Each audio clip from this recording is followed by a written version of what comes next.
นี่เครื่องของใหม่ๆไปมาไปเขาไปโคดเอาไปปลาอยู่ทางเด้อ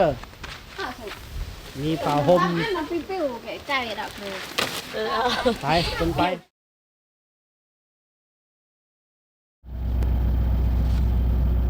สบายดีและสวัสดีเด้อพ่อแม่พี่น้องปองปายเบิดสุขคนเนาะทั้งภายในและต่างประเทศเด้อพ่อก็บ่จอยอีพีนี้กับพี่ละท่านผู้ชมเนาะมาเฮือนน้องมิมี่เส้นเก่าเส้นเคยท่านผู้ชมเนาะหลังจากมอบเฮือนมอบเงินมอบยังให้กับน้องครอบครัวน้องมีเพิ่นแล้วบัดนี้ก็เฮาก็ได้มือได้ยามแล้วเนาะท่านผู้ชมเนาะมือขึ้นเฮือนมืองามยามดีมือขึ้นเฮือนน้องมิมี่ก็คือมือวันจันทร์เป็นมือ11ค่ำเนาะแฮม11ค่ำเดือน4แฮม11ค่ำเนาะเพราะว่าถ้าหมดเดือน4แล้วเดือน5นี่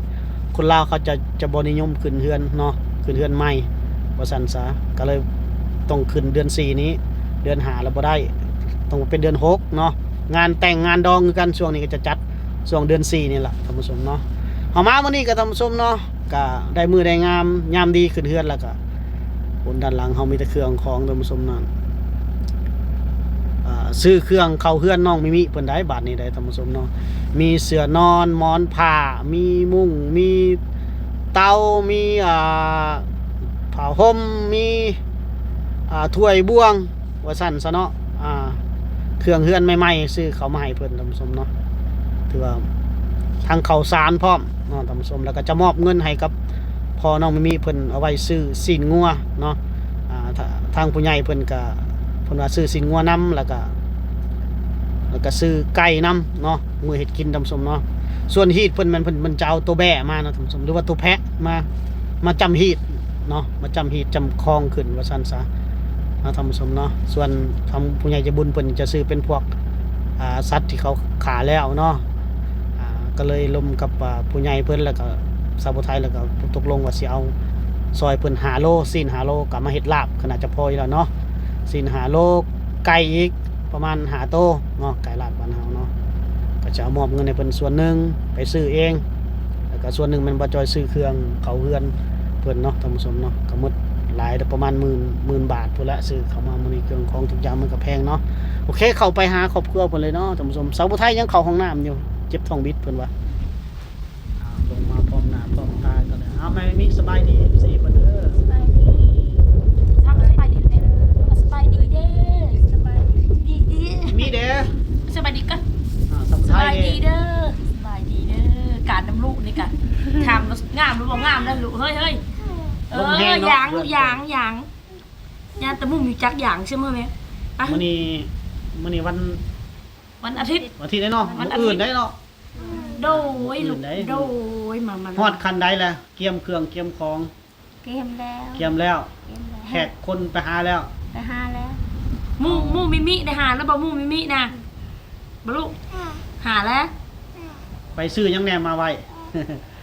ไปเชื่อยาไปเชื่อมักเพชรจิ้วแป้งนัวซื้อเป็นนัวแบกก็ได้แล้วได้คอแบกอยู่บ้านพิยุทธ์เป็นไห้ตัวใหญ่อยู่บ่บ่น้อย อะไรมันกระชิบกระดาษได้อยู่บ่น้อยหลายก็แบน้อยเนาะยันเอาแบไปเบิ่งชุดงามเนาะเลยได้บ่สินฮอดบ่ฮอด10โลซ้ำเนาะในช่องโลจากได้ลูกบ่บ่ได้เป็นฮีทเนาะตัวนั้นเนาะเป็นฮีทเด้บ่ได้เป็นฮีทเป็นคลองมันยังนี่นะอันนี้พี่น้องก็บอกมันเลยเนาะแถวนี้บอกหมดแล้วหมู่น้องน้ำน้องนั้นเด้หาแล้วบอกคู่ก็หามาแล้วบ่หามาลังถ้วยได้มันหามากินได้หามาลังถ้วยเขาอันแรงกันน้องคันน้องอันยังก็ไปชวนมากินมะลินน้ำกันกินมะลินมีหยังก็กินคำพูดน้ำกันน้องใจก็โทรบอกแล้วโทรบอกแล้วบ่โทรบอกพ่อแล้วบ่หมู่ลูกใครได้หาแล้วบ่หมู่ลูกใครนี่น่ะพอดีวันจันทร์เนาะแล้วลูกเท้านอนนี่หูดาดีวันจันทร์ดูไว้ลูกวันที่เขาร่วมเนาะเป็นมาได้อยู่ดอกแต่ว่าเขาไม่ได้จำเนาะโตจำมีแต่ตัวแบ่ฮะเนาะตัวอื่นตัวซีนอื่นกันเนาะมาอารมณ์ทางกับผู้ใหญ่เพื่อนละกับว่าซีซอยซีน5โลเนาะคือสิพ่ออยู่เนาะไก่พร้อมจะ5โตก็ ตอนแรกก็ยังทันได้อันนั้นกันดอกกับผู้ใหญ่เพิ่นก็มีแต่ว่าซื้อซีนจักเช้าจักโลยังบ่จักตามชาวพุทธไทยว่า5โลก็น่าจะได้เฮาเฮ็ดลาบเด้เฮ็ดลาบสุกเอาได้สุกแน่ดิบแน่ รับซุปเอา สุกแน่ดิบแน่เด้อเพื่อคน แม่นพวกเขาเจ้าอยู่กินอันดิบเด้ คอยคนหนึงแล้วบ่ได้กินดิบ หรือว่าสิเฮ็ดดิบแล้วมาคั่วเอาน้ำหลังบ่ ดิบแต่ชุบแม่ ไปด้านนอก ดิบเครื่องนึงสุก มีไก่ เฮาเฮ็ดแล้วแล้วเฮาไปโค ไก่นี่เฮาเฮ็ดแบบใดยำบ่ไก่ยำเอาบ่มันจังได้แบบเพื่อคนหลายๆแกงเอาบ่หรือว่าใด สวาเอาเนาะคำสวาคือเจ้าสวามันน่ะช่วง สวาแล้วก็สูตรน้ำปั๊มต้นเอา เอาไปนั่นบ่ แม่น อ๋อ เอาเฮ็ด แม่นบ่ ยำ ล่ะไก่ลาบก็ได้เพื่อคนหลายเด้ แม่นเฮ็ดลาบก็แซ่บ ซีดเอาก็ได้เนาะ ไก่เฮ็ดสวาเอา อันนี้เอาเนาะ โอ้ยมื้อนี้คือหูเลยเนาะมันเมื่อนหมอบเฮือนให้ได้ป้าที่เจ้าคือติเซิงติสื่อนี่แหละ คือไปเตรียมอันนั้นไปหาของหาฟืนมาเลยเนาะ มา คือว่าพี่น้องแถวๆนี้ก็บอกมาแล้ว เบิ่งได้แม่เอ้ยเบิ่งแน่เบิ่งแน่ บัดกินนี่ก็ เอาอย่างให้ แน่ต้องตีรางนี่เนาะ แม่น กินทั้งเพื่อนแน่เนาะมาผูกบ่มีผูกแขนข้างแน่บ่หรือว่าเฮ็ดอะไรซุมเจ้าเฮ็ดน่ะมีผูกแขนข้างแน่บ่ แค่แค่นะ มีคันเบ้งข้างแน่บ่ มี มีเนาะมีแต่ผูกแขนธรรมดาเฮาเนาะ แม่ธรรมดา ยันว่าสิบ่มีขอคันบ่คันเบ้งนะคอยก็บ่ฮู้ได้อีซุมเจ้าเนาะ เอาเบิ่งคำพูดบ่ย่อแล้วก็พอเนาะเอาไก่เสื้อหาน วันในเฮือนนี่เฮาตั้งยังใส่ตั้งมีบ่แบบคือคอยเฮ็ดมีอ้อยมีมีมะพร้าวมีว่าหยังอ่ะนะบ่มีเนาะมี มีแต่ไก่ตัวนึงแล้วก็ข้าวสาร ในกระโตกปักปันน่ะบ่โอ้ยันว่าเฮ็ดมีอ้อยมีหยังมีแบบอุดมสมบูรณ์หั่นนะก็ว่าเปรียบเทียบกับคนลาวบ่ได้เฮ็ดเนาะ บ่เฮ็ดอันบ่พอเด้ บ่ ทำเบ่งกับแถวนี้เขาบ่ได้ชูเฮ็ด ถ้าเฮ็ดก็ได้เนาะถ้าได้ก็เอากันเนาะ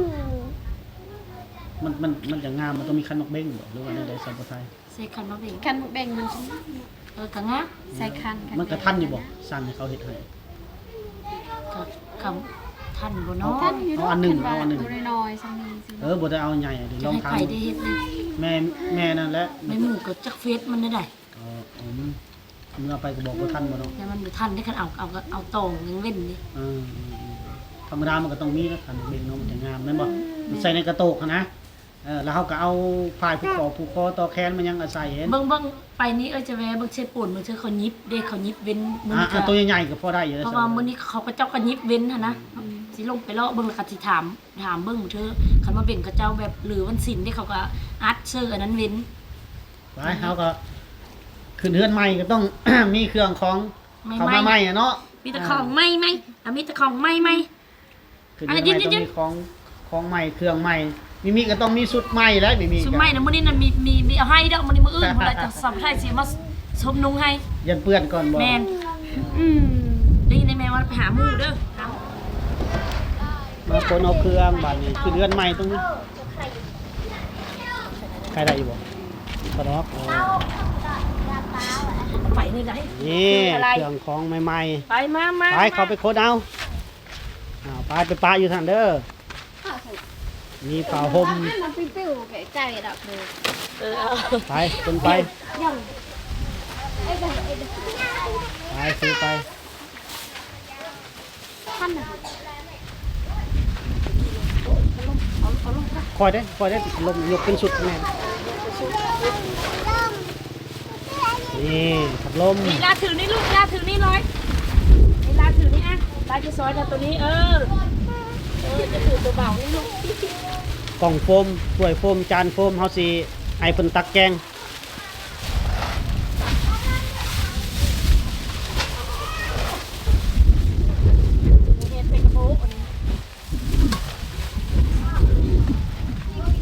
ถ้วยจอกหม้อสนะสมุทัยสนะนี่แบบว่าผู้ใหญ่เพิ่นจะได้รุ่นนั่นนะรุ่นแบบพ่อแม่เฮาหยัดเท่านั้นแบบรุ่นแตะเก่ามันบ่มีเนาะ บ่มีเขาเจ้าแบบบ่ได้ใช้แล้วแบบนั้นหั่น แต่ก่อนเนาะเกิดเป็นเสือ เต่าได้เลย เตาให้เพิ่นย่อทางข้างเพิ่นเอาไปปลาญี่ปุ่นสนะ3สุด3ห้องมอน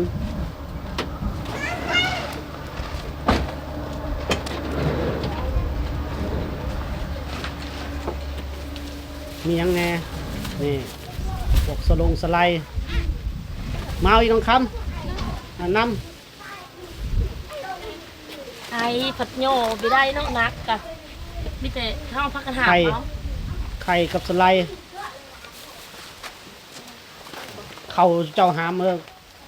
เดี๋ยวจะมาหามนำกันเขาไอ้ยกบ่ได้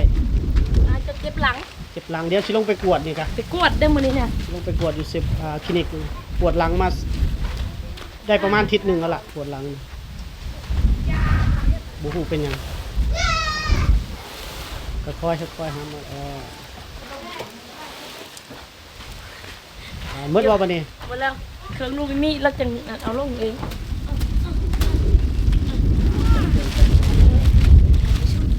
ลมแห้งอะไรจะแม่นแห้งคักแห้งแน่ลมกัน เอ เนาะ องามบ่นี่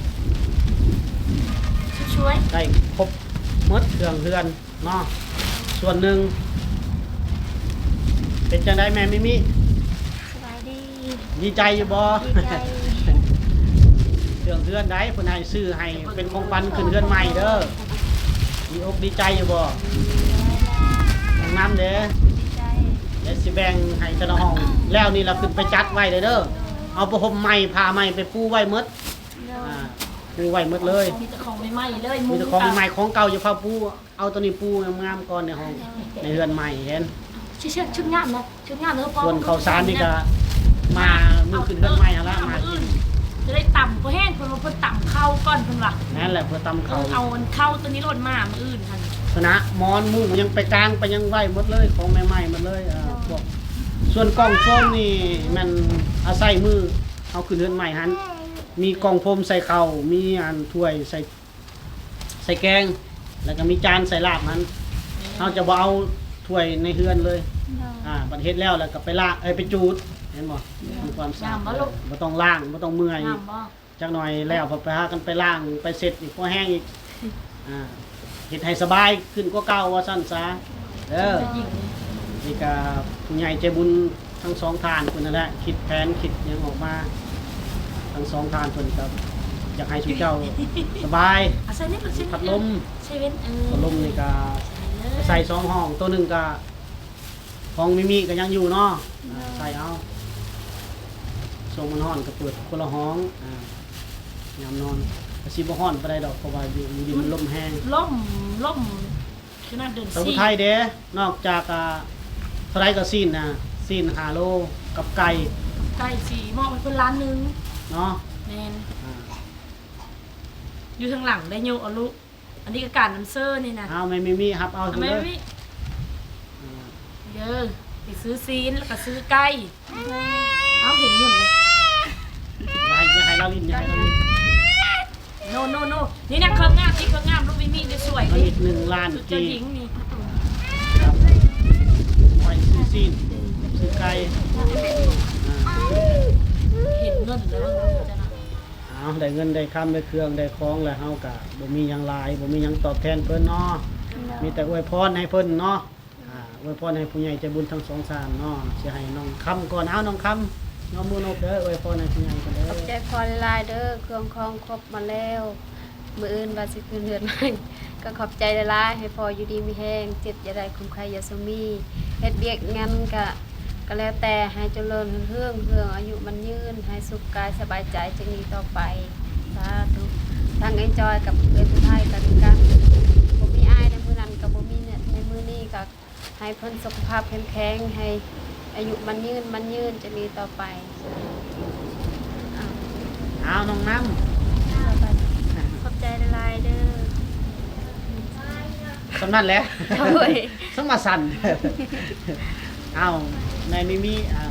ขอบใจเด้อพ่อเด้อให้อยู่ดีมีแรงให้โยมยานมันยืนแต่นี้ต่อไปให้หลับให้ด้วยเดี๋ยวมากินกระดาษ ก็ถือว่าเป็นคำขอบใจคำขอบบุญขอบคุณเนาะ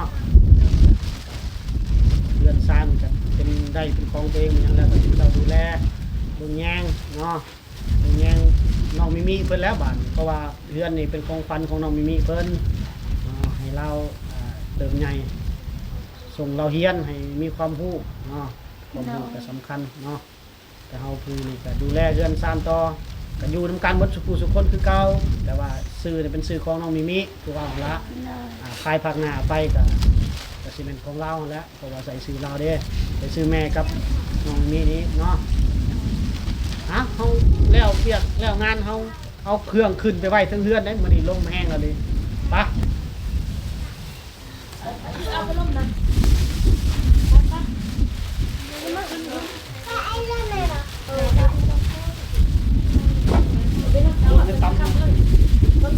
ไปห้องนี้โดดบ่ว่าลมแห้งกระโดดดีสุดแล้ว บ่วงจะล้างเลยเด้อวันนี้เด้อ ตัว เพราะว่าให้เพิ่นล้างเลย พวกอันนี้ขึ้นไปทางเพื่อนมาเนาะ แม่นเพราะว่า ข้าว ให้ สา เพิ่ ร น นี่ไว้ในห้องนี้ข้าวสาร ข้าวสารเริ่มแปลให้เพิ่นยุบเอาไข่ลูกมิมินี่เพิ่นเอาขึ้นเฮือนหรือไปเฮือนครัวบอก ไปตู้เย็นนั่นแหละ ตู้เย็นจงเคืองในสัพพไทยสิบ่ได้ปะสิเอาถือมือขึ้นเด้อ สุดงามน้องมิมิ เพราะว่ามื้ออื่น กระ เสา โปรง สัพพไทยจะมานุงให้ เป็นล็อกแรกคือจะพอ มีแต่ตัวงามๆได้ตัวนี้นะแบบบานเดียวเลย จากสุดก็ 3แล้วก็มีทรง ได้สุดเจ้าหญิง ชุดเจ้าหญิงตัวนี้ให้ได้อันเจ้าของอันวันเกิดกามีแต่แอบทรงนี่นะนี่เป็นว่างามสัพพไทยสิมื้ออื่นจะเอามานุงให้ลูกอ่ะเอาขึ้น เอาขึ้นรถผม ขึ้นแล้วก็เบิ่ง สามสุดกับ3ห้อง กับคนมีอยู่ในลุงก็อยู่ในลุมมีแล้วก็คือเพิ่นปูเต็มเลยห้องตัวนั้นนะเพราะว่า3 สาวได้นอนยามมันบ่มืดกัน คือบอกว่าทำอินซีเลยว่าซี บ่คือว่าเห็นแล้วนอนนั้นผู้ชายนอนเด้เพิ่นเห็นตรงเก้าไปคุณเชิงเลย เป็นผับ3ผับเนี่ยเราชาวไทย แม่น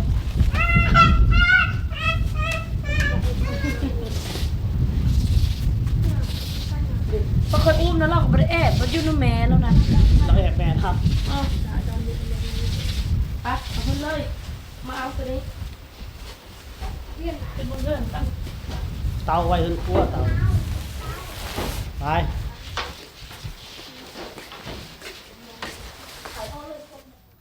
โอเคเราทำผู้ชมเนาะก็เพื่อเวียกงานของเฮามื้อนี้มันซื้อเครื่องเขาเฮือนน้องมิมิเพิ่นเป็นประเภทพวกเสื้อผ้าหมอนผ้าห่มมุ้งเนาะตัวใหม่ทั้งหมดเสื้อนอนนะเนาะว่าเป็นเสื้อผ้าเสื้อนอนหมอนมุ้งกับพวกถ้วยบวงพวกจอกพวกแก้วพลาสติกนี่เนาะแล้วก็พวกเตาข้าวสารแล้วก็เงินมอบให้มื้อนี้เนาะชาวไทยเนาะ เลย ก็ถือว่าครบเรียบร้อยแล้วท่านผู้ชมเนาะถือว่าเครื่องเฮือนนี่พัดลมพัดลมมันยังใหม่หมดแล้วก็ถือว่าได้ของตัวดีหมดเฮาก็ซื้อให้กันเนาะสนะก็ถือว่าแล้วถือว่ามอบให้เพิ่นครบเรียบร้อยท่านผู้ชมเนาะก็อีพีนี้เฮาก็สิขอจบคลิปไว้สำนี้เนาะเพราะว่าเฮาสิลงไปเซโปนต่อยไปเบิ่งเค้กน้องมิมิแน่เพราะว่ามื้ออื่นนี้มื้อขึ้นเฮือนวันจันทร์นี้เนาะเฮาจะได้แฮปปี้เบิร์ธเดย์น้องมิมิเพิ่นเลยเนาะก็วันคล้ายวันเกิดเนาะยังทันได้ฮอดดอกแต่เฮาจะจัดก่อนล่วงหน้าแม่นบ่สาวไทย เลย วันเกิดเพิ่นแท้นั้น วันที่ เป็น เก้า วันที่9เมษาเนาะมือตอนบ่จอยกับสาวไทยนี่แหละไปผ่าคลอดเพิ่นออกมา แต่ว่าเฮาจะจัดก่อนเพราะว่าสิฮอดเดือนเมษานี่ต่างคนก็ต่างกลับบ้านบอกไปหันมานี่เนาะสาวไทยเนาะ เลย ก็คือสาวไทยนี่ก็จะมีแผนเมื่อเกินยังเมื่ออัศพรเมื่อ มาเฉพาะมื้อวันที่ เมื่อ วันที่3ที่4บุญประเพณีบ้านสัพพไทยบุญบังไฟ คันว่าได้เมื่อตอนนั้นเพราะว่าสิเมื่อรดน้ำดำหัวแม่เพิ่นเด้เพราะว่าบ่ได้เคยสงกรานต์ตั้งแต่สร้างครอบครัวมาในสงกรานต์มานี่บ่ได้เคยเมื่อหาแม่จักเทื่อเนาะแล้วก็อยากเมื่อว่าซั่นซะอยากกลับเมื่อบ้าน เมื่อขอขมาเพิ่นเมื่อกราบเมื่อไหว้เพิ่นเนาะสงกรานต์เมื่อรดน้ำดำหัวขอพรจากแม่ว่าซั่นซะเนาะสาวไทยเนาะ เลย เพราะว่าเขาเป็นลูกเด้ก็ต้องกลับเมื่อไปเพราะว่าแต่ละปีนี่บ่ได้กลับเมื่อจักครั้งเลยท่านผู้ชมเนาะก็ครั้งนี้สิได้กลับเมื่อให้สาวไทยเพิ่นละเนาะก็เพราะฉะนั้นเขาต้องจัดงานล่วงหน้าให้น้องมิมิเพิ่นเนาะหลังจากเสร็จสิ้นแล้วเมื่อหลังสงกรานต์กลับมาเฮาจังว่ากันเรื่องงานแท่งน้ำเรื่องงานพวก หัว ตะข่าย เพิ่น หัวตะข่ายนี้เนาะท่านผู้ชมเนาะนี่คือเวียกงานที่บ่จอยกับสาวบัวไทยที่ผู้ใหญ่ใจบุญทางUSA เพิ่นเนาะเพิ่นมอบหมายให้เฮาเป็นธุระจัดการให้หรือว่าเป็นสะพานบุญให้กับเพิ่นทั้งสองเนาะจังได๋ทั้งเฮาทั้งสองคนก็ต้องขอขอบใจผู้ใหญ่ทั้งสองท่านหลายๆเด้อที่ให้โอกาสแล้วก็มอบเวียกงานให้เนาะถือว่าให้โอกาสแล้วก็ร่วมกันสร้างบุญเฮ็ดบุญนํกันเนาะถือว่าได้บุญได้คุณแล้วก็สร้างความงามความดีเนาะแล้วก็คือว่าเป็นผลงานไว้ในซองเฮาตลอดไปเนาะท่านผู้ชมเนาะโอเคคลิปวิดีโอนี้บ่จอยสาวไทยก็จบไว้สำนี้เด้อพบกันใหม่ในคลิปหน้าสำหรับคลิปนี้สบายดี สบายดีเด้อ